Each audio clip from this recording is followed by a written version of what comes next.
वराह अवतार हिंदू धर्म ग्रंथों के अनुसार भगवान विष्णु के 10 अवतारों में से तृतीय अवतार हैं, जो भाद्रपद में शुक्ल पक्ष की तृतीया को अवतरित हुए।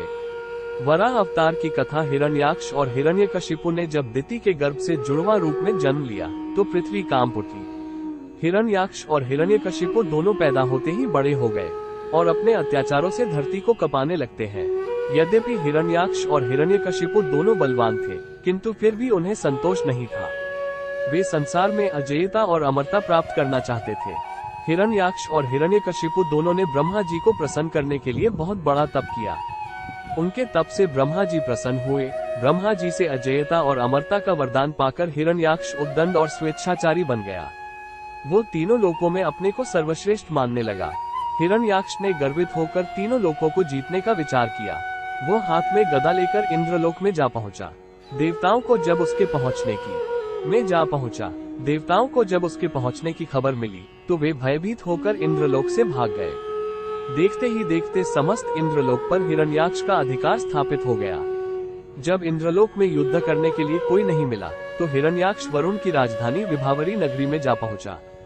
वरुण ने बड़े शांत भाव से कहा, तुम महान योद्धा और शूरवीर हो। तुमसे युद्ध करने के लिए मेरे पास शौर्य कहाँ? तीनों लोकों में भगवान विष्णु को छोड़कर कोई भी ऐसा नहीं है जो तुमसे युद्ध कर सके। अतः उन्हीं के पास जाओ, वे ही तुम्हारी युद्ध पिपासा शांत करेंगे। वरुण का कथन सुनकर हिरण्याक्ष भगवान विष्णु की खोज में समुद्र के नीचे रसातल में जा पहुंचा। रसातल में पहुंचकर उसने एक विस्मयजनक दृश्य देखा। उसने देखा एक वराह अपने दांतों के ऊपर धरती को उठाए हुए चला जा रहा है। हिरण्याक्ष वराह को लक्ष्य करके बोल उठा, तुम अवश्य ही भगवान विष्णु हो।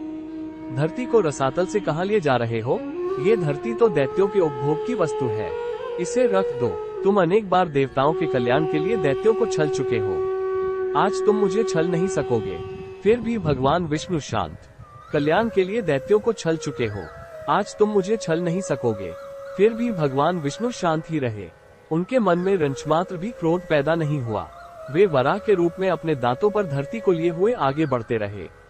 हिरण्याक्ष भगवान वराह रूपी विष्णु के पीछे लग गया। उन्होंने रसातल से बाहर निकलकर धरती को समुद्र के ऊपर स्थापित कर दिया। हिरण्याक्ष उनके पीछे लगा हुआ था, अपने वचन बाणों से उनके हृदय को बे रहा था। भगवान विष्णु ने धरती को स्थापित करने के पश्चात हिरण्याक्ष की ओर ध्यान दिया। उन्होंने हिरण्याक्ष की ओर देखते हुए कहा, तुम तो बड़े बलवान हो। बलवान लोग कहते नहीं है, करके दिखाते हैं। तुम तो केवल प्रलाप कर रहे हो। मैं तुम्हारे सामने खड़ा हूँ, तुम क्यों नहीं मुझ पर आक्रमण करते? बढ़ो आगे, मुझ पर आक्रमण करो।